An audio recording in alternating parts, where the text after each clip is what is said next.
Hi all, இன்றைக்கி நம்ம பார்க்க போகிறது பேரண்டிங் டிப் நம்பர் 25. ஸோ இது வந்து இதுவும் முக்கியமான பேரண்டிங் டிப் தான். இது வந்து நம்மளே கொஷின் பண்ணும், சம்டைம்ஸ் நம்மளே பயமுறுத்தும். இது நம்மளால் முடியுமா, இதெல்லாம் நம்மளால் செய்ய முடியுமா அப்படின்னு சொல்லி நம்மளே ஒரு கேள்விக்குள்ளாக ஆக்கிற ஒரு டிப்பு தான். நமக்கே பயமாக இருக்கும், இந்த ரெஸ்பான்சிபிலிட்டியை நம்ம முடிக்கலைன்னா நம்ம என்னடா ஆகும் அப்படிங்கிற மாதிரிலாம் இருக்கும். பட் ஸ்டில் ஆவியானவர் நம்ம கூடவே இருந்து நம்மளை ஹெல்ப் பண்ணுவார், நம்மளை கைட் பண்ணுவார். நம்ம அவரோட பலத்தோடு நம்மளால் இதை செஞ்சு முடிக்க முடியுங்கிறதான் இந்த டிப் வந்து. ஸோ நிறைய பேர் என்னை வந்து கேட்டிருக்காங்க, உங்கள் பிள்ளைய வந்து எப்படி நீங்கள் வந்து இவ்வளோ வசனம் சொல்லி கொடுக்குறீங்க அப்படின்னு சொல்லி நிறைய பேர் கேட்டிருக்கீங்க. இது வந்து அதுக்கு ஒரு ஆன்சராகவும் இருக்கும். ஆனால் நான் இந்த டிப் நான் தெரிஞ்சுக்கிறதுக்கு முன்னாடியே ஐ ஸ்டார்டட் டூயிங் இட். இதை தெரிஞ்சுக்கும் போது எனக்கு இன்னும் அதோட ரெஸ்பான்சிபிலிட்டி வந்து இன்னும் அதிகமாக ஃபீல் ஆயிடுச்சு. எனக்குள்ளே இன்னுமே வந்து கர்த்தருக்கு பயப்படுகிற பயம்னு ஒன்று சொல்லுவோம் தெரியுமா, அந்த பயம் வந்து ரொம்பவே ஃபீல் ஆக ஆரம்பிச்சிருச்சு. ஸோ நம்ம இதை சரியாக செஞ்சு முடிக்கணும், நம்மளால் முடிஞ்ச வரைக்கும் ஆண்டு நமக்கு கொடுத்துருக்குற அந்த ரெஸ்பான்சிபிலிட்டி நம்ம சரியாக செய்யணும் அப்படிங்கிற ஒரு ஃபீலிங் இருந்துச்சு. ஸோ நம்ம எல்லாருக்குமே தெரியும், பைபிளில் வந்து 66 புக்ஸ் இருக்குது அப்படின்னு சொல்லி நம்ம எல்லாருக்குமே தெரியும். அதில் வந்து எத்தனை சாப்டர்ஸ் இருக்குது அப்படின்னு கேட்டால் 1189 சாப்டர்ஸ் இருக்குது. இதில் நம்பர் ஆஃப் வேர்சஸ் மொத்தமாக நம்மளோட பைபிளில் எவ்வளோ வேர்சஸ் இருக்குது அப்படின்னு பார்த்தா 31,102 வேர்சஸ் இருக்குது. ஸோ இவ்வளோ வசனத்தையும் நம்ம வந்து படித்து ஆகணும். அதுக்கு தான் ஆண்டவர் நமக்கு தந்திருக்கிறாரு. ஸோ ஒருவேளை நம்ம ஒரு டைம் வந்து நம்ம ஏதாவது ஒன்று கோத்ரூ பண்ணும்போது அந்த வசனங்கள் நமக்குள்ளே இருந்துச்சு அப்படின்னா அது மிகவும் பிரயோஜனம் உள்ளதாக இருக்கும். நம்மளோட வாழ்க்கையிலையும் நம்ம வசனத்தின் மூலமாக தான் நம்ம வந்து கனி கொடுக்க முடியும். ஆண்டோட வார்த்தை நமக்குள்ளே எந்த அளவுக்கு இருக்கோ அந்த அளவுக்கு நம்மளால் நல்ல கனிகளை நம்மளோட வாழ்க்கையில் எனி ஏஜ் நம்மளால் வந்து கொடுக்க முடியும். அது அவரோட வசனத்தை நமக்குள்ளே விதைக்கும் போது தான் அது வந்து நடக்கும். ஸோ இது வந்து நமக்கு ஓகே, நம்ம பிள்ளைங்களுக்கும் நம்ம இதை செய்யணும். நம்மளோட வாழ்நாள் வந்து ஆண்டவர் வந்து நமக்கு எவ்வளோ குறிச்சிருக்கிறாரு பைபிள் வசனத்தின்படி அப்படிங்கும்போது 120 இயர்ஸ் நமக்கு வந்து சொல்லியிருக்கிறாரு, அப்படி தானே. ஸோ பலத்தின் மிகுதினால் நம்ம வந்து அவ்வளோ வந்துட்டோம். அப்படிங்கிற பட்சத்தில் நம்ம வந்து ஒரு நாளைக்கு அரை வசனமாக படித்தா கூட நம்மளால் முடிச்சிட முடியும். இதில் ஒரு வேளை நம்ம 2 இயர்ஸ் நம்ம பேச ஆரம்பிக்கிறதுக்கு வந்து ஒரு 2 இயர்ஸ் ஆகும். ஸோ நம்ம வந்து ஆஸ் பேரண்ட்ஸ் நம்ம குழந்தைங்களுக்கு ஸ்டார்டிங்லேருந்தே இது பண்ண ஆரம்பிச்சிடலாம். அவங்க வந்து பேச ஆரம்பிக்கும் போது அதோட இதை வந்து நம்மளால் பார்க்க முடியும். ஸோ 118 இயர்ஸ்ன்னு எடுத்துக்கிட்டால் கூட நம்ம வந்து படிச்சிடலாம். ஒரு நாளைக்கு அரை வசனம் ஒரு வசனம்னாலும் நம்மளால் பைபிளை வந்து நிறைவாகவே முடிச்சிட முடியும் படித்து. அப்படி இல்லை, இப்போ நான் வந்து ஒரு குறிப்பிட்ட ஸ்டேஜ்குள்ளே நான் வந்து பைபிளை முடிக்கணும், படிச்சுன்னா வெறுமனே ரீட் பண்ணிட்டு இல்லை, மனப்பாடமாக நம்ம வந்து படித்து வச்சுக்கணும். அப்படிங்கிற பட்சத்தில் 86 to 90க்குள்ளே நமக்கு ஆகும். ஒரு நாளைக்கு ஒரு வசனம் நம்ம படித்தோன்னா, நெக்ஸ்ட் ஒரு நாளைக்கு 2 வசனம் நம்ம படிக்கிறோம் அப்படின்னு சொன்னால் 43 இயர்ஸ் ஆகும். ஓகேவா? ஓகே, என்னால் எக்ஸ்ட்ரா 2 வசனமாக நான் படித்து கொஞ்சம் ஃபாஸ்ட்டாக படிச்சிடறேன் அப்படின்னு நினச்சேன்னா நமக்கு 43 வயசில் நம்ம வந்து கரெக்டாக முடிச்சிடலாம். இல்லை, நான் வந்து இன்னும் சீக்கிரமாக நான் வந்து ஆண்டரை பற்றி தெரிஞ்சுக்கணும், இன்னும் ஃபாஸ்ட்டாக நான் வந்து பைபிள் படித்து நான் என்னோடய எல்லா சூழ்நிலையும் நான் வந்து அப்ளை பண்ணணும், என்னோடய எல்லா ஆவிக்குரிய ஆசீர்வாதங்களையும் நான் வந்து சுதந்திரிக்கணும் அப்படின்னு சொன்னோன்னா ஒரு நாளைக்கு 3 வசனம் நம்ம படிச்சிட்டோம் அப்படின்னு சொன்னால் 28 வயசில் நம்ம வந்து படித்து முடிச்சிடலாம். 28 இயர்ஸில் நம்ம வந்து மேக்ஸிமம் கல்யாணம் ஆகி ஒரு குழந்தை இல்லைன்னா மேக்ஸிமம் 2 குழந்தை கூட நிறைய பேர் அந்த டைமில் முடிச்சிடுவோம். ஸோ அந்த ஸ்டேஜில் வந்து நம்ம முடிச்சிடலாம் படித்து. இல்லை நான் இன்னும் என்னோடய வாழ்க்கையை வந்து இன்னும் ஃபாஸ்ட்டாக வந்து நான் முடிச்சாகணும் அப்படின்னு நம்ம நினச்சோம் அப்படின்னா 4 வசனமாக படித்தோம் அப்படின்னா 21.5 கிட்டத்தட்ட. இது எல்லாத்துலேயுமே 0.5 இயர்ஸ் கூட ஆண்டவர் வந்து நமக்கு ஈவாக கொடுத்துருக்குறாரு. ஸோ 21 வயசில் வந்து நம்மளால் முடிக்க முடியும் படித்து. ஸோ நீங்கள் அந்த 2 வயசு நம்ம படிக்காத அந்த வயசை வந்து நீங்கள் இதுலேருந்து ஆட் பண்ணிக்கணும். நான் சொல்கிறதுலேருந்து நம்ம 5 வசனமாக படித்தோம் அப்படின்னு சொன்னால் 17 வயசில் வந்து நம்ம முடிக்க முடியும் எல்லா வசனத்தையும். 6 வசனமாக படித்தோம் அப்படின்னா 14 வயசில் முடிக்க முடியும். 7 வசனமாக படித்தோம் அப்படின்னு சொன்னால் 12 வயசில் முடிக்க முடியும். 8 வசனமாக படித்தோம் அப்படின்னு சொன்னால் 10 வயசில் முடிக்க முடியும். ஸோ 0.5 இயர்ஸில் கூட ஆகும். 9 வசனமாக படித்தோன்னா 9.5 இயர்ஸ் 9.5ல் முடிக்க முடியும் நம்மளால். 10 வசனம் ஒரு நாளைக்கு நம்ம படிச்சிட்டோம் அப்படின்னு சொன்னால் 8.5 வயசில் நம்மளால் படித்து முடிக்க முடியும். ஸோ இதில் வந்து நம்மளோட வாழ்நாட்கள் எவ்வளோ, நம்ம பிள்ளைங்களோட வாழ்நாட்கள் எவ்வளோன்றது நமக்கு தெரியாது. ஸோ நம்ம எவ்வளோ ஃபாஸ்ட்டாக நம்ம பிள்ளைங்களுக்கு எவ்வளோ சூழ்நிலை நம்மளால் சொல்லிக் கொடுக்க முடியுமோ நிச்சயமாக நம்ம சொல்லி கொடுத்துட்டோம் அப்படின்னு சொன்னால் அது அந்த பிள்ளைங்களோட வாழ்க்கைக்கும் பிரயோஜனமாக இருக்கும். இப்போ நம்மளே நம்ம அனலைஸ் பண்ணி பார்த்தோன்னாலும் இது வந்து நமக்கே பெரிய கேள்விக்குறியாக இருக்கும். ஏன்னா நம்ம வந்து இப்போ ஒரு பாதி கடலை வந்து தாண்டி ஐயோ இப்போ தான் நம்ம முட்டி மோதி படிச்சுட்டு இருக்கிற சுச்சுவேஷனாக இருக்கும். ஸோ நமக்கு அந்த முட்டி மோதி படிக்கணுன்ற இந்த சூழ்நிலையை தாண்டி நம்ம இப்போ அதை தெரிஞ்சுக்கிட்டோம்ல. ஸோ நம்ம பிள்ளைங்களுக்கு நம்ம வந்து இதை ஃபாஸ்ட்டாக சொல்லி கொடுத்து நம்ம ஃபாஸ்ட்டாக படிக்க வைக்கலாம் அப்படிங்கிறத. இப்போ நிறையா டிஃப்ரெண்ட் மெத்தட்ஸ் இருக்குது, எவ்வளவோ விஷயங்கள் நம்ம பிள்ளைங்களை படிக்க வைக்கிறோம். அதில் இது ரொம்ப ரொம்ப முக்கியமாக நம்ம பிள்ளைங்களுக்கு நம்ம சொல்லிக் கொடுத்தோம் அப்படின்னு சொன்னால் நம்ம பிள்ளைங்களுக்கும் அவங்களோட வாழ்க்கையில் அவங்க கனி கொடுக்குற வாழ்க்கையை வாழ்கிறதுக்கு அவங்களுக்கு பிரயோஜனமாக இருக்கும். அதே மாதிரி இந்த விதைகள் வந்து கனி கொடுக்குன்றது நமக்கு தெரியும். நம்ம லேட்டாக விதையை போடும்போது இட் வில் டேக் டைம். எந்த மரமும் இன்றைக்கி விதைச்சி நாளைக்கு வளர்ந்து கனி கொடுக்கறது கிடையாது. So it will take time to produce its own fruits. ஒரு வருஷமும் அவங்க வாழ்க்கையில் கனி கொடுக்கறதுக்கு it will take time. So let us not make it late as parents. நம்மக்கிட்ட தான் அவங்க வந்து ஒரு 20 வயசு வரைக்கும், அது ஒரு 20 வருஷம் அவங்கள வந்து ஆண்டது நம்ம கையில் தான் கொடுக்குறாரு. So we have to make it useful. அந்த 20 வருஷமும் நம்ம பாதி விதையை போட்டுட்டோம் அப்படின்னு சொன்னால் மிச்ச பாதி அவங்க அடுத்த ஸ்டேஜில் அவங்க போடுறதுக்கும் அவங்களுக்கு பிரயோஜனமாக இருக்கும். ஓகே, நம்ம தேங்க் காட் நமக்கு இவ்வளோவாவது தெரிஞ்சுதே, இதுக்கப்புறம் நம்ம வந்து மிச்சத்தை நம்ம ஆண்டர்கிட்ட வந்து நம்ம படிச்சிடலாண்டா அப்படிங்கிற ஒரு ஃபீலிங்காவது அந்த பிள்ளைங்களுக்கு இருக்கும். என்னடா நம்ம சின்ன வயசுலேருந்து படிக்கல, இப்போ மொத்த பைபிளையும் நம்ம இவ்வளோ லேட்டாக ஆரம்பிச்சு எப்போ முடிச்சு அப்படிங்கிற ஃபீலிங் இல்லாத அளவுக்கு பைபிள்லேயுமே இதுக்கான எக்ஸாம்பிள் இருக்குது. இது நான் ஒரு மேக்ஸ் டீச்சர் தான். நான் மேக்ஸ் ஏன் படித்தேன்னு எனக்கே தெரியாது. நான் ரொம்ப ரிக்ரெட் பண்ணி தான் படித்தேன். ஆனால் இதை வந்து எனக்கு ஆண்டர் சொல்லும் போது இதுக்கு தான் என்னை மேக்ஸ் படிக்க வச்சிங்களா அப்படிங்கிற ஒரு ஃபீலிங் தான் எனக்குள்ள. ஸோ எதுக்கு பிரயோஜனப்படுதோ இல்லையா, அவருக்காக வந்து நம்ம படித்தது பிரயோஜனப்படுது. நம்மளால் ஓரளவு அசப்ஷனுக்கு அவர் சொல்லிக் கொடுக்குற கேல்குலேஷனை புரிஞ்சிக்கிறதுக்காக நமக்கு இருக்குது அப்படின்னும் போது I am so happy. So நம்ம இதை வந்து பைபிள்லேருந்து நான் இதை வந்து எங்கே நிறுத்தியிருப்பேன் அப்படின்னு சொன்னால் 8 வயசோடு நிறுத்தியிருப்பேன். ஒரு நாளைக்கு 10 வசனம் படிக்கணும்னா 8 வயசில் முடிச்சிடலாம். 8.5 இல்லைனா 9 வயசுன்னு கூட வச்சுக்கோங்க. ஸோ நான் அங்கேயோடு நிறுத்தியிருப்பேன். அண்ட் நான் வந்து 5 வயசுலேயும் ஒரு வசனம் தான் படித்தேன், 30 வயசுலேயும் ஒரு வசனம் தான் படிச்சுட்டு இருக்கேன் அப்படின்னு நம்ம யாரும் சொல்ல முடியாது. பிகாஸ் நம்மளோட கெப்பாசிட்டி வந்து வளர்ந்துக்கிட்டே தான் இருக்கும். எனக்கு அப்போ இருக்கிற அதே அறிவு தான் இப்போவும் அப்படிங்கிறத நம்ம யாரும் சொல்லவே முடியாது. we cannot make excuses. So பைபிள்லேருந்து நம்ம இதை வந்து பார்க்க போகிறோம். 1 ராஜாக்கள் 13வது அதிகாரம் 1-2 வசனம் ஃபஸ்ட்டு படிக்கிறேன். யெரொபெயாம் தூபம் காட்ட பலிபீட தண்டையிலே நிற்கையில், இதோ தேவனுடைய மனுஷன் ஒருவன் கர்த்தருடைய வார்த்தையின்படியே யூதாவிலிருந்து பெத்தேலுக்கு வந்து இந்த பலிபீடத்தை நோக்கி, பலிபீடமே பலிபீடமே, இதோ தாவீதின் வம்சத்திலே யோசியா என்னும் பேருள்ள ஒரு குமாரன் பிறப்பான். அவன் உன்மேல் தூபம் காட்டுகிற மேடைகளின் ஆசாரியர்களை உன்மேல் பலியிடுவான். மனுஷரின் எலும்புகளும் உன்மேல் சுட்டெரிக்கப்படும் என்பதை கர்த்தர் உரைக்கிறார் என்று கர்த்தருடைய வார்த்தையை கூறி அப்படின்னு இருக்கும். ஓகே, ஸோ இதில் வந்து இது ஒரு தீர்க்க தரிசனமாக வர்ற ஒரு வார்த்தை. இந்த தீர்க்க தரிசனம் நடக்கும்போது இது ஒரு 300 இயர்ஸ் தாண்டிடும் இது ரியாலிட்டிக்கு வரும்போது. ஓகேவா? ஸோ அப்போது இந்த தீர்க்க தரிசனம் உரைக்கும் போது ஒரு தாவீதோட வம்சத்தில் யோசியான்னு ஒரு ராஜா வரப்போகிறாரு. அவர் என்ன செய்ய போகிறாரு அப்படிங்கிறதையும் இங்கே வந்து சொல்லியிருக்காங்க. ஸோ இதோட தீர்க்க தரிசனம் நிறைவேற இடத்துக்கு நம்ம போவோம். இப்போது 2 ராஜாக்கள் 22:1-2. யோசியா ராஜாவாகிற போது 8 வயதாயிருந்து 31 வருஷம் எருசலேமில் அரசாண்டான். போஸ்காத் ஊரானாகிய ஆதாயாவின் குமாரத்தியான அவன் தாயின் பேர் எதிதாள். அவன் கர்த்தரின் பார்வைக்கு செம்மையானதை செய்து தன் தகப்பனாகிய தாவீதின் வழியிலெல்லாம் வலது இடதுபுறம் விலகாமல் நடந்தான் அப்படின்னு சொல்லி வசனம் சொல்லுது. அப்போ இவன் எத்தனை வயசில் வந்து ராஜாவாகிறான் அப்படின்னு சொன்னால் 8 வயசில் இவன் வந்து ராஜாவாகிறான்.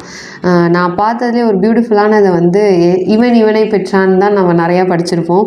பட் இதில் வந்து இவனோட அம்மா பேர் மென்ஷன் ஆகிருக்கு, எதிதாள். So she has made a great impact in his life அப்படின்னு தான் சொல்லணும். ஸோ 8 வயசில் ராஜாவாகிறனுக்கு எவ்வளோ அறிவு தேவை, எவ்வளோ நாலேஜ் தேவை அவன் நாட்டை வந்து இது பண்ணுறதுக்கு. ஆனால் இவன் வந்து அந்த நாட்டை வந்து ஆள்றதுக்கு நமக்கு ஒரு வழிகாட்டி தேவையில்லை. ஒரு ராஜாவுக்கு இன்னொரு ராஜா தான் பெரிய எக்ஸாம்பிளாக இருப்பாங்க, ஒரு அம்மாவுக்கு இன்னொரு அம்மா தான் பெரிய எக்ஸாம்பிளாக இருப்பாங்க. அப்படி தானே?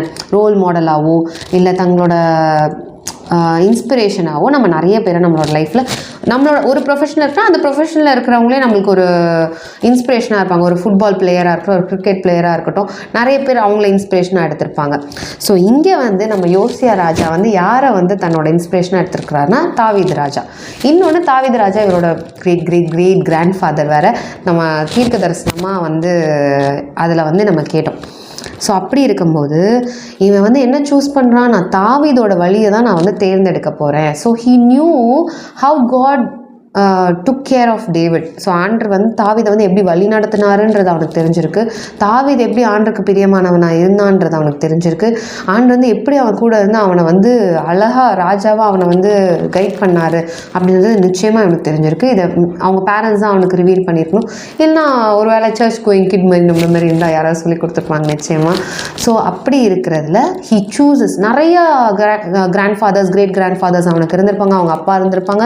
ஆனால் அது எல்லாத்தையும் தாண்டி அவன் தன்னோட ஆவிக்குரிய தகப்பனை வந்து தாவீதா சூஸ் பண்ணுறான். அவன் வந்து which is a very great decision. 8 வயசில் அவன் மேக் பண்ணுற ஒரு டெசிஷன் அது. ஸோ அதை வந்து அவன் ரொம்ப உறுதியாக வந்து அந்த டெசிஷன் எடுத்திருக்கான். வலது இடது புறம் அவன் சாயவே இல்லையா, அந்த வழியை மட்டும்தான் அவன் சூஸ் பண்ணியிருக்கான். இந்த வழி தான் நம்மளோட வாழ்க்கையில், இதுலேருந்து நம்ம எங்கேயும் இப்படியும் அப்படியும் நம்ம போகிறது இல்லைன்றதை அவன் 8 வயசு ராஜா ஆகும்போதே அவனுக்கு வந்து ரொம்ப ஸ்ட்ராங்காக எடுத்திருக்கான். நிச்சயமாக இந்த ஞானம் வந்து சும்மா ஒரு நாள் எடுக்கிற டெசிஷனில். அவங்க அம்மா வந்து அவனுக்கு அத்தனை வருஷமும் அவனுக்கு அவ்வளோ விஷயங்கள் சொல்லி கொடுத்துருக்காங்க. ஆண்டரை பற்றி சொல்லி கொடுத்துருக்காங்க, தாவீது ராஜாவை பற்றி, அவருக்கும் ஆண்டருக்கும் உண்டான ரிலேஷன்ஷிப்பை சொல்லி கொடுத்துருக்காங்க. So which is a beautiful thing. So இதில் இன்னும் நம்ம வந்து தெரிஞ்சுக்க வேண்டியது 2 நாளாகமும் 34வது அதிகாரம் 1, 2, 3. யோசியா ராஜாவாகிற போது 8 வயதாயிருந்து 31 வருஷம் எருசலேமில் அரசாண்டான். அவன் கர்த்தருடைய பார்வைக்கு செம்மையானதை செய்து தன் தகப்பனாகிய தாவீதின் வழிகளில் வலது இடதுபுறமாக விலகாமல் நடந்தான். அவன் தன் ராஜ்யபாரத்தின் 8ஆம் வருஷத்தில் தான் இன்னும் இளவயதாயிருக்கையில் தன் தகப்பனாகிய தாவீதின் தேவனை தேட ஆரம்பித்து 12ஆம் வருஷத்தில் மேடைகள், தோப்புகள், சொரூபங்கள், விக்கிரகங்கள் ஆகிய இவைகள் அற்றுப்போகும்படி யூதாவையும் எருசலேமையும் சுத்திகரிக்க தொடங்கினான் அப்படின்னு சொல்லி நம்ம வசனத்தில் வாசிக்கிறோம். வாலிபன் தன் வழியை எதனால் சுத்தம் பண்ணுவான்? தன் வசனத்தை காக்கிறதுனால தானே. வாலிபத்தில் தான் நம்ம வசனம் படிக்க ஆரம்பிச்சோன்னா நம்ம எப்போ நம்மளோட வாலிப நாட்களை வந்து நம்ம வந்து காத்துக்கொள்ள போகிறோம் அப்படிங்கிறது பெரிய கொஷின் மார்க். ஸோ நம்ம சின்ன வயசுலேருந்தே சொல்லி கொடுத்தாதான் வாலிப நாட்களில் அவங்களால வந்து அந்த வசனத்தின் மூலமாக வலது புறம் இடது புறம் எங்கேயும் சாயாமல் அவங்களால போக முடியும். பிகாஸ் வசனம் தான் நம்மளை வந்து காக்கிற ஒரு பட்டயம் நம்மளோட வாழ்க்கையில்.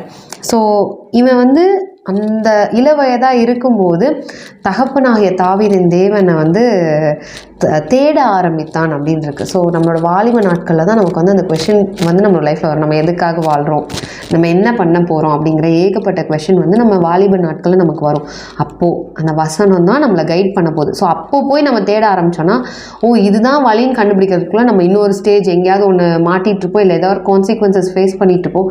ஸோ அப்படி இல்லாதபடிக்கு நம்ம பிள்ளைங்களை வந்து நம்ம சின்ன வயசுலேருந்து சொல்லி கொடுத்துட்டோன்னா ஹீ வாஸ் வெரி கிளியர். இந்த ராஜா வந்து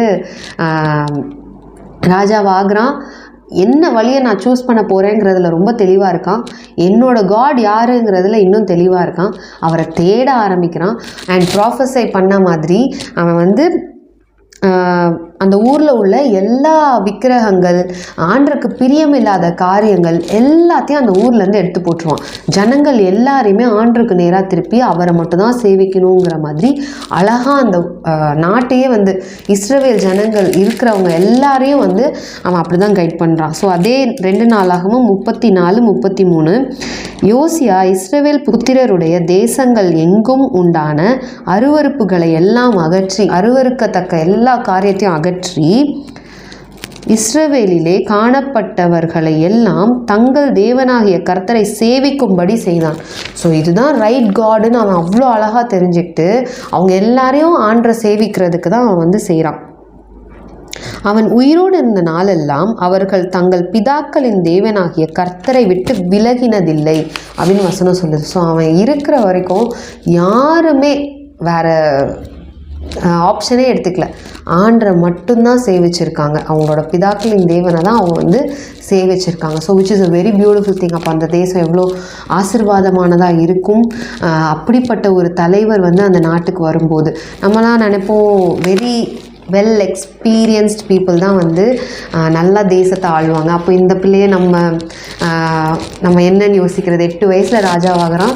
அவ்வளோ அழகாக ஆண்டருக்கு கீழ்ப்படிஞ்சு ஆண்டருக்கு பிரியமில்லாத காரியத்தை இது எல்லாமே அவன் நியாயப்பிரமாணங்கள் கிடைக்கும்போது எவ்வளோ தூரம் மக்கள் வந்து ஆண்டர் எப்படி இருந்திருக்கிறாரு. ஆனால் எவ்வளோ தூரம் மக்கள் வந்து தள்ளி ரொம்ப வேகமாக வாசிச்சிருப்பான். அதை வந்து வாசி வந்து அவன் சட்டையெல்லாம் கிழிச்சு அழுவான். எவ்வளோ தூரம் மக்கள் வந்து தள்ளி வந்துட்டாங்க ஆண்டரை விட்டுட்டு. எவ்வளோ பிரியமில்லாத காரியங்கள் தேசத்துக்குள்ளே இருக்குதுங்கிறது அவன் தெரிஞ்சு எல்லாத்தையுமே அகற்றி போட்டு மக்களை சரியான வழியில் சரியான தேவன்கிட்ட அனுப்பியிருப்பான். ஸோ நம்ம பிள்ளைங்க நம்ம வீட்டில் இருக்கிறவங்க ஒரு பிரசிடெண்ட்டாக இருக்கலாம், இல்லை ஒரு பிரைம் மினிஸ்டராக இருக்கலாம், இல்லை ஒரு சீஃப் மினிஸ்டராக இருக்கலாம், இல்லை தேசத்தோட முக்கியமான எந்த பொறுப்புகளில் வேணால் நம்ம பிள்ளைங்க போய் அமரலாம். அப்படி அமரும்போது வசனங்கள் அவங்களுக்குள்ளே இருக்க போகுது அப்படின்னு சொன்னால் அது கரெக்டான கனிகளை கொடுக்க ஆரம்பிக்கும். ஒருவேளை வசனம் இல்லை அப்படின்னு சொன்னால் we don't know என்ன நடக்கும் அப்படிங்கிறது. ஆனால் நமக்கு ஆண்டர் வந்து எக்ஸாம்பிள் கொடுத்துருக்குறாரு. அவ்வளோ சின்ன பிள்ளையால் ஆண்டரோட வசனங்களை கரெக்டாக அவங்க அம்மா அப்பா சொல்லி கொடுத்ததை கேட்டு அவ்வளோ நல்லா இருக்க முடியும்னா why not our children. So already example is set இந்த பைபிள்.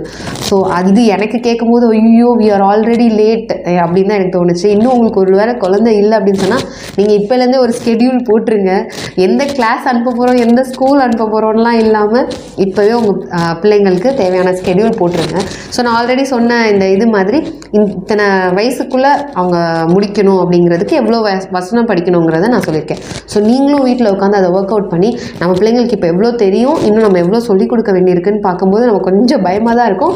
பட் நம்ம அந்த ஒரு ஸ்டெப் எடுத்துட்டோம் அப்படின்னு சொன்னால் ஆண்டர் நமக்கு வந்து ஹெல்ப் பண்ணுவார். ஸோ நான் என்ன டெசிஷனில் என் பிள்ளைங்களுக்கு வசனம் சொல்லிக் கொடுக்க ஆரம்பித்தேன் அப்படின்னு சொன்னால் அவங்களோட வாலிப நாட்களை தான் நான் வந்து டார்கெட் பண்ணேன். ஸோ அப்போ தான் மேக்ஸிமம் நிறைய திங்ஸ் வந்து வில் சேஞ்ச். அவங்களோட வழிகளாக இருக்கலாம் என்ன வேணால், பிகாஸ் நம்ம எல்லா இடத்துக்கும் போக மாட்டோம்ல அவங்க கூட. அப்போ வந்து அவங்க கூட போகிறது வந்து ஆண்டோட வார்த்தை தான்.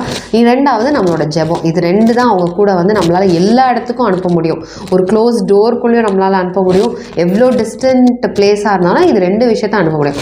அப்போ அவனோட வாலிப நாட்களுக்கு அவனுக்கு ஒரு கைடு, அவனுக்கு ஒரு ஆலோசனை தேவை அப்படின்னு சொன்னால் வசனம் இப்போ இருக்குது அப்படின்னு சொன்னால் அது அப்போ அவனுக்கு வந்து பிரயோஜனமாக இருக்கும்ன்றது மட்டும்தான் என் மைண்டில் இருந்துச்சு. ஆனால் ஆண்டர் இவ்வளோ விஷயங்கள் எனக்கு சொல்லிக் கொடுக்கும்போது உண்மையிலே எனக்கு அவ்வளோ ஆச்சரியமாக இருந்துச்சு. அப்போ நம்ம வந்து இன்னும் எவ்வளோ ஃபாஸ்ட்டாக சொல்லிக் கொடுக்க வேண்டியிருக்கு, இன்னும் எவ்வளோ சொல்லிக் கொடுக்க வேண்டியிருக்கு. நம்ம என்னடானா லேசியாக ஃபீல் பண்ணுறோம், சில டைம் சோர்வாக ஃபீல் பண்ணுறோம் அப்படின்னு தோணும். பட் ஸ்டில் ஆண்டருக்கு உள்ள பயம் நமக்குள்ளே வரும்போது திரும்பியும் நம்ம அவங்களுக்கு சொல்லிக் கொடுக்க ஆரம்பிச்சிடுவோம். ஸோ உங்கள் பிள்ளைங்களையும் நீங்கள் வந்து என்ன ஏஜாக வேணால் இருக்கட்டும், சின்ன குழந்தையாக இருக்கட்டும், எவ்வளோ பெரிய குழந்தை நீங்கள் வச்சுருக்கீங்கன்னு எனக்கு தெரியாது, பட் வி ஆர் ரெஸ்பான்சிபிள். ஆண்டு நம்மளை தான் கேட்பார். உன் கையில் ஒரு பைபிள் கொடுத்தனே, உனக்கு நல்லா படிக்க தெரியுமே, உன் பிள்ளைக்கு தான் ரீட் பண்ண தெரியாது ஆனால் பேச தெரியும். நீ சொல்கிற எல்லா நம்ம பிள்ளைக்கு நம்ம என்ன பேசுகிறோமோ அதை தான் தே ஆர் டாக்கிங் பேக்கில். அப்போது why don't we use it as an opportunity. நம்ம பேசுகிறத வந்து அவங்கள திரும்ப பேச வைக்கிறதுக்கு ஒரே வழி நம்மளும் வசனம் சொல்லி கொடுத்தோன்னா அவங்களும் வசனம் சொல்லுவாங்க. நான் வந்து ஒரு நாளைக்கு ஒரு வசனம் இருந்தால் அதை 10 டைம்ஸ்க்கு மேலே ரிப்பீட் பண்ணிகிட்டே இருப்பேன், அவனை சொல்ல வச்சுக்கிட்டே இருப்பேன். ஸோ அப்படி தான் அவனை வந்து நான் அது ரொம்ப இனிஷியேட்டிவ் வந்து ரொம்ப விளையாட்டாக எடுத்தது தான். ஓகே, என்னோட செகண்ட் ப்ரெக்னன்சி டைமில் எங்கள் 2 பேருக்கும் ரொம்ப போர் அடிக்கும், ஏதோ ரொம்ப ஒர்க் இல்லாமல். அப்போது நான் என்னோடய ப்ராமிஸ் வேர்ட்ஸ் எல்லாமே ஒரு டைரியில் போட்டு வச்சுருப்பேன், ஒட்டி வச்சுருப்பேன். ஒரு 2013 அப்புறம் உள்ள ப்ராமிஸ் கார்ட்ஸ் எல்லாம் நான் ஒரு டைரியில் ஒட்டி வச்சுட்டே இருந்தேன், எல்லா கார்ட்ஸையும் ஒட்டி வச்சுருப்பேன். ஸோ அவனை வந்து சும்மா நான் சொல்ல அவனை சொல்லுவேன். அப்போ அவனுக்கு வந்து 1 வயசு தான் தாண்டி இருந்துச்சு. அப்போ அவன் வந்து அந்த மழலை இதில் வந்து எல்லா வேர்ட்ஸும் சொல்ல தெரியாதுல்ல. அப்போ அவன் வந்து அப்படி சொல்ல ஆரம்பித்தான். ஸோ அதுவே அவன் சொல்லி அவனுக்கு நல்லா பேச நல்ல பேச்சு வர ஆரம்பிச்சிருச்சு.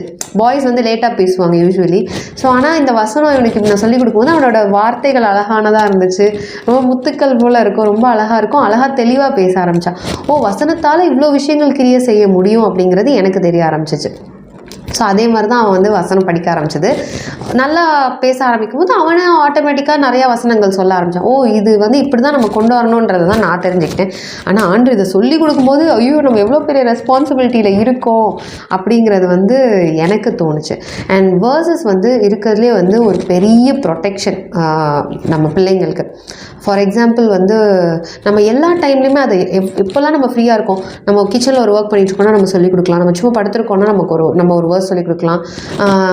நிறைய ஆப்ஷன்ஸ் இருக்குது. பாடல்கள் சொல்லிக் கொடுக்குறதுலையும் சரி, ஆண்டோட வார்த்தையை சொல்லிக் கொடுக்குறதும் சரி, நிறையா பைபிள் ஸ்டோரிஸ் சொல்லிக் கொடுக்குறதுலையும் நிறைய ஆப்ஷன் இருக்குது. ஆனால் நம்ம ஒருவேளை சண்டே கிளாஸ் மட்டும்தான் போய் கற்றுக்க போகிறாங்கன்னு சொன்னால் it will be too late. நல்லா யோசிச்சு பாருங்கள், சண்டே ஒரு நாள், மாதத்தில் 4 சண்டேனே வச்சுக்குவோம், 4 வசனம் தான் அவங்களால படிக்க முடியும். அந்த ஒரு வசனத்தையே நம்ம அந்த வீக் ரீகால் பண்ணுறதே பெரிய டாஸ்காக இருக்குது. அப்படி இல்லாமல் நம்ம ரெஸ்பான்சிபிலிட்டியை நம்மளும் எடுத்து செஞ்சோம், அங்கேயும் எடுத்து செஞ்சாங்கன்னா நான் என்ன நினைப்பேன்னா, நான் கொஞ்சம் வசனம் சொல்லிக் கொடுப்பேன், என் ஹஸ்பண்ட் சொல்லிக் கொடுக்கணும்னு நினைப்பேன். சண்டே கிளாஸ்லேயும் அவன் கற்றுக்குவான், அப்போ அது வந்து இன்னும் பிரயோஜனமாக இருக்கும் அப்படின்னு நான் நினைப்பேன். இன்னும் நான் அவனுக்காக பண்ண ஒரு விஷயம் என்னென்னா, போன வருஷம் விபிஎஸ் புக்ஸ் இருக்குல்ல, ஸோ இங்கே இருக்கிற புக்கையும் நான் வாங்கிக்கிட்டேன். திருநெல்வேலியில் ஒரு ஸ்டாண்டர்ட் புக்ஸ்லாம் இருக்கும்ல, விபிஎஸ் புக்குன்றது இந்த பிகினர்ஸ்னால் இது யூத் பெரிய பிள்ளைங்களுக்கு வேறு நிறையா வசனம் இருக்குல்ல, ஸோ அந்த மாதிரி எல்லா புக்ஸையும் நான் கலெக்ட் பண்ணிக்கிட்டேன். விபிஎஸ் புக்கு திருநெல்வேலியிலேருந்தும் வாங்கிக்கிட்டேன், இங்கே இருக்கிறதையும் வச்சு. ஸோ அந்த மிச்ச 6 months ஃபுல்லாக, ஸோ அது ஒரு 10 வேர்சஸாக இருக்கும், நமக்கு சொல்லிக் கொடுக்க ஈஸியாக இருக்கும். ஸோ அப்படி தான் நான் அவனுக்கு சொல்லிக் கொடுக்க ஆரம்பித்தேன். அண்ட் இன்னும் இதுலேருந்து டெஸ்டிமனியே சொல்லணும் அப்படின்னு சொன்னால், ரீசெண்ட்லி வி வேர் ட்ராவலிங். நம்ம ட்ராவல் பண்ணும்போது இப்போ 1 hour நம்ம ட்ராவல் பண்ணுறோம் அப்படிங்கிற நேரத்தில் கூட நம்ம அவங்களுக்கு வசனம் சொல்லி கொடுத்தோன்னா அது ரொம்ப பிரயோஜனமாக இருக்கும். ஸோ அப்படி நாங்கள் வந்து திருச்சி டு சென்னை ட்ராவல் பண்ணிகிட்டு இருந்தோம். அப்போது வந்து அவன் நிறைய வசனம் வந்து நான் அவனை சொல்ல வச்சுட்டே இருக்கும்போது it was a very great protection, நிச்சயமாக சொல்ல முடியும். ஸோ ஹைவேல வந்துட்டு இருக்கும்போது கார் வந்து பஞ்சர் ஆகிடுச்சு. பஞ்சர் ஆகும்போது நம்மளுக்கு நல்லா தெரியும், நம்ம ரோட்டில் வந்து ஹைவே எப்படி இருக்கும்னு தெரியும், ரொம்ப பிரைட்டாக இருக்காது. நம்ம எல்லா திங்ஸும் வெளியே எடுத்து வச்சு நம்ம டயர் மாற்றி நம்ம வரதே பெரிய டாஸ்காக இருக்கும். இன்னொன்று நம்ம ஸ்லோவாக வர்றதுக்கு ஆண்டு கிருபை தந்தார். ஸோ நம்மளால் ஸ்லோவாக வந்து ஸ்டாப் பண்ண முடிஞ்சது. We weren't in over speed. So அதுவும் ஆவியானவர் நம்மளுக்கு வந்து நம்மளை வந்து கைட் பண்ணுற விதம் தான் அதுவுமே. ஸோ அப்படி பஞ்சர் ஆகும்போது கரெக்டாக ஆண்டவர் ஒரு பெரிய பெட்ரோல் பங்க் நல்ல பிரைட்டான ஒரு பிளேஸில் கொண்டு வந்து ஆண்டவர் வந்து நிறுத்தினார். ஸோ ரொம்ப ரிலாக்ஸ்டாக சேஃபாக டயர் மாற்றி we were able to move. நான் சொல்லுவேன், அது அவன் அந்த 4 hours ட்ராவலில் ஒரு 1 hour அவனை வந்து வசனம் சொல்ல வச்சதுலே வந்து ஆண்டால் இவ்வளோ விஷயங்கள். எத்தனை உயிர்கள் உள்ளே இருந்துச்சு, நாங்களே 4 பேர், 5-6 பேர் எங்கள் அம்மா அப்பா சேர்த்து. ஸோ 6 பேரோட உயிரை ஆண்டவர் தான் அன்றைக்கி காத்தார். பத்திரமா ஒரு இடத்துல நின்று மாற்றிட்டு சேஃபாக திரும்பி வர்றதுக்கு ஆண்டவர் வந்து கிருபை பாராட்டினார். ஸோ வசனம் நம்ம கூடவே ட்ராவல் பண்ணுது அப்படின்னு சொன்னால் நம்மளை அவ்வளோ அழகாக வழி நடத்தக்கூடியது, நம்மளை பாதுகாக்கக்கூடியது. ஸோ அப்படிப்பட்ட வசனத்தை நம்ம பிள்ளைங்களுக்கு சொல்லிக் கொடுக்கும்போது யோசிச்சு பாருங்கள், அவங்களோட வாலிப நாட்கள் எப்படி இருக்கும். அவங்க ஒரு ஆக்கியூபேஷன் என்ன வேலை வேணால் செய்யட்டும், நம்ம பிள்ளை டாக்டர் ஆகும், இன்ஜினியர் ஆகும், என்ன வேணால் செய்யட்டும், அந்த மொத்த கம்யூனிட்டியே மாற்றக்கூடிய பலத்தை ஆண்டவர் நம்ம பிள்ளைங்க கிட்ட தான் வச்சிருக்கிறாரு. ஸோ இந்த ராஜாவால் ஒரு தேசத்தையே அப்படியே வச்சுருக்க முடியும் அப்படின்னு சொன்னால், அவங்க ஒர்க் பண்ணுற ஒரு ஏரியாலையும் அந்த கம்யூனிட்டியை they can change, they will be a game changer. So ஆண்டோட வசனம் அவங்க மூலமாக அந்த இடத்துக்கே கிரியை செய்யும். அதனால தான் நம்ம சின்ன வயசுலேருந்து அவங்களுக்கும் சரி, அவங்கள சுற்றி இருக்கிறவங்களுக்கும் அது கனி கொடுக்குற வாழ்க்கையாக நம்ம பிள்ளைங்களுக்கு அமையும்.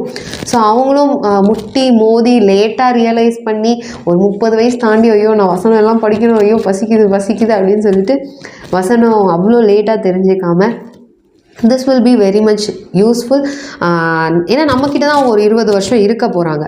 ஸோ அந்த 20 years நம்ம வந்து லிட்ரலி ஆக்சுவலி சொல்லிக் கொடுக்கலன்னா நம்ம வேஸ்ட் பண்ணுறோம். என்னைய கேட்டால் நான் அதை தான் சொல்லுவேன். நம்ம வந்து ஆண்டு நம்ம கையில் கொடுத்துருக்கிறத நம்ம வேஸ்ட் பண்ணுறோம். அந்த 20 ஆண்டு காலத்தையும் நம்ம வந்து வேஸ்ட் பண்ணிடுறோம். ஸோ அப்படி நம்ம வேஸ்ட் பண்ணாமல் நம்மளோட ரெஸ்பான்சிபிலிட்டியை நம்ம சரியாக செய்யணும். ஆண்டு நம்மளை தான் கேட்பார், உனக்கு படிக்க தெரியும்ல, உனக்கு எல்லாம் நான் சொல்லிக் கொடுத்துருக்கேன்ல, இவ்வளோ அட்லீஸ்ட் உனக்கு இவ்வளோ வருஷமாக தெரியும், ஆனால் உன் பிள்ளைக்கு நீ என்ன சொல்லிக் கொடுத்த அப்படி தான் நம்மளை கேட்பாரு. உன் பிள்ளைக்கு நீ இது சொல்லிக் கொடுத்தீங்கன்னா உன் பிள்ளை அந்த தப்பு பண்ணியிருக்க மாட்டால, அதை பார்த்துருக்க மாட்டால, அங்கே போயிருக்க மாட்டால அப்படிங்கிற நம்மக்கிட்ட கேட்டார்னா நம்ம தான் வந்து ரெஸ்பான்சிபிளாக ஆன்சர் பண்ணுற மாதிரி இருக்கும். So let us not fall in to that situation. நானும் என் வீட்டாருமோ என்றால் கர்த்தரையே சேவிப்போம்னா அவரோட வார்த்தை தான் நம்மளை வந்து ஒன்றா இணைச்சி நம்மளை வந்து சேவிக்க வைக்கும். ஸோ அவரோட வார்த்தை அவ்வளோ பவர்ஃபுல். நம்ம அவரில் நிலச்சிருந்தால் தான் நம்மளால் கனி கொடுக்க முடியும். நம்மளால் குட் கனி 2 கனிகளையும் நம்மளால் கொடுக்க முடியாது. நல்ல கனி கெட்ட கனி நம்மளால் 2மே கொடுக்க முடியாது. அதுவும் ஒரே மரம் 2த்தையும் ப்ரொடியூஸ் பண்ணுறதுக்கு சான்ஸ் இல்லை. ஏதாவது ஒன்று தான் நம்மளால் ப்ரொடியூஸ் பண்ண முடியும். So let us choose like Josiah அந்த ராஜா மாதிரி நம்மளுமே சூஸ் பண்ணோம். இது நமக்குமே பெரிய சவால் தான். நமக்கு எவ்வளோ வசனம் தெரியும் இவ்வளோ வயசில் அப்படிங்கிறது நமக்குமே பெரிய சவால் தான். ஸோ நம்ம பிள்ளைங்களுக்கு எவ்வளோ வசனம் தெரியுதுன்னு பார்ப்போம். இனிமேட்டு எவ்வளோ சீக்கிரமாக அவங்களுக்கு வந்து டைம் கிடைக்கும் போது தான் நம்ம சொல்லிக் கொடுக்க போகிறோம், எப்படிலாம் சொல்லிக் கொடுக்க போகிறோம் அப்படிங்கிறத வந்து நம்ம யோசித்து இனியாவது let us not make it late. So every டேவை வந்து நம்மளோட 120வது வயசு அப்படின்னு நம்ம நினச்சோம்னாலே ஓகே நம்ம வந்து ஓரளவு சொல்லிடலாம்.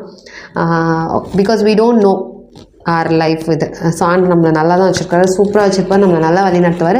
But still we have to make it a point. ஆண்டுக்காக நான் என் குடும்பத்தை அவருக்காக தான் தயார் பண்ணுறேன் அப்படின்னு நம்ம வந்து அந்த டெசிஷன் நம்ம எடுக்கணும் as a mom, as a dad. இது ஒன்றே எல்லாம் நான் ஆஸ் அ மாமாக நான் பேசுகிறதுனால எல்லோரும் மாம் மேலே தான் இந்த கடமை நினச்சிடாதீங்க. அஃப்கோர்ஸ் டேட்ஸுமே வந்து ரெஸ்பான்சிபிள் தான். ஈக்குவலி மாம் அண்ட் டேட் சேர்ந்து பண்ணும்போது இட் வில் பி ஈஸியர். அதுதான் ஒரே ஆளே மொத்த எஃபர்ட் போட்டு ஸ்ட்ரகிள் பண்ணாமல் 2 பேரும் போடும்போது it will be easy and it will be good going. இன்னும் நிறைய கற்றுக்குவாங்க பிள்ளைங்க. அண்ட் பிள்ளைங்களுக்கும் அப்பா அம்மா 2 பேருமே அதில் நிற்கும்போது அவங்களுக்கும் ஈஸியாக இருக்கும். ஓ இந்த வழியை தான் நம்ம சூஸ் பண்ணோம். ஸோ நம்ம எப்படிப்பட்ட ரோல் மாடலாக நம்மளோட வாழ்க்கையில் நம்ம பிள்ளைங்களுக்கு நம்ம இருக்கோம், நம்ம என்ன செஞ்சிட்ருக்கோம். அந்த பையனுக்கு வந்து தாவீது ராஜா வந்து ரோல் மாடலாக இருந்தார். ஸோ நம்ம பிள்ளைங்களுக்கு யார் இருக்க போகிறா, யார் இன்ஸ்பிரேஷனாக இருக்க போகிறாங்கிறது அவங்களோட சாய்ஸ் தான். பட் ஸ்டில் நம்ம சரியாக இருக்க வேண்டியது நம்மளோட கடமை. ஸோ ஏன்னா நம்மளை பார்த்து தான் அவங்க அதிகமாக கற்றுக்க போகிறாங்க. ஸோ நம்ம என்ன சொல்லிக் கொடுக்குறோங்கிறது ரொம்ப முக்கியம். ஸோ நம்மளோட ஜென்ரேஷனே மாறும். நம்ம என்ன பண்ணுறோங்கிறத பார்த்தா அவங்க சந்ததிக்கு செய்ய போகிறாங்க, அவங்க பிள்ளைங்களுக்கு செய்ய போகிறாங்க. So let us not waste our time any more. So இதை பார்க்குறீங்க அப்படின்னு சொன்னால் make use of your time for your children. Quality time அப்படிங்கிறது ஃபேமிலியாக நம்ம வந்து சும்மா எதுலேயோ நாங்கள் ஒன்றா இருக்கோம், நாங்கள் ஜாலியாக விளையாடுறோங்கிறது என்னை கேட்டால் குவாலிட்டி டைம்ன்றது குழந்தைங்களுக்கும் as a couple husband and ஒய்ஃப்க்கும் ஆண்டரை பற்றி நமக்குள்ளே எவ்வளோ இன்வெஸ்ட் பண்ணிக்கிறோமோ, எவ்வளோ வந்து நம்மளால் போட்டுக்கிறோமோ அதுதான் குவாலிட்டி டைம். அதை தாண்டி மற்ற நாங்கள் வெளியே ஷாப்பிங் போனோம், நாங்கள் வெளியே ஜாலியாக போனோம், ஊர் சுத்த போனோங்கிறத விட what I feel always is ஆண்டரை பற்றி என்ன தெரிஞ்சுக்கிட்டோம். ஹஸ்பண்ட் ஒய்ஃபாக ஆண்டரை பற்றி அன்றைக்கி நாங்கள் என்ன பேசினோம், ஆண்டரோட நன்மைகளை பற்றி எப்படி தெரிஞ்சுக்கிட்டோம், என்ன செய்கிறோம், அவரோட சத்தத்துக்கு எப்படி செவி கொடுக்குறோம், நம்ம பிள்ளைங்களுக்கு என்ன சொல்லி கொடுக்குறோம் ஆண்டரை பற்றி அப்படிங்கிறது தான் குவாலிட்டி டைம். ஸோ அந்த குவாலிட்டி டைம் நம்ம எவ்வளோ பேர் நம்ம ஃபேமிலியில் இன்வெஸ்ட் பண்ணுறோம், எவ்வளோ பேர் அந்த குவாலிட்டி டைமை நம்ம யூஸ் பண்ணுறோம் அப்படிங்கிறத நம்ம யோசித்து பார்ப்போம். இட் இஸ் நாட் அபவுட் நான் ஃபோனை வச்சுட்டு என் ஃபேமிலியோட நல்லா சிரித்து பேசிகிட்டு இருக்கேன், என் ஃபேமிலியோட நான் விளையாண்டுட்டு இருக்கேன்றது கிடையாது. நான் ஆண்டரை பற்றி என் பிள்ளைகளுக்கு என் ஹஸ்பண்ட்க்கும் என் ஒய்ஃப்க்கும் நான் வந்து எவ்வளோ கொடுக்குறேன், நான் ஆண்டரை வந்து எவ்வளோ அவங்களுக்கு காட்டுறேன் அப்படிங்கிறது தான் ரொம்ப ரொம்ப முக்கியம். ஸோ கர்த்தர் தாமே உங்களையும் உங்கள் குடும்பங்களையும் ஆசீர்வதிப்பாராக. May God bless you.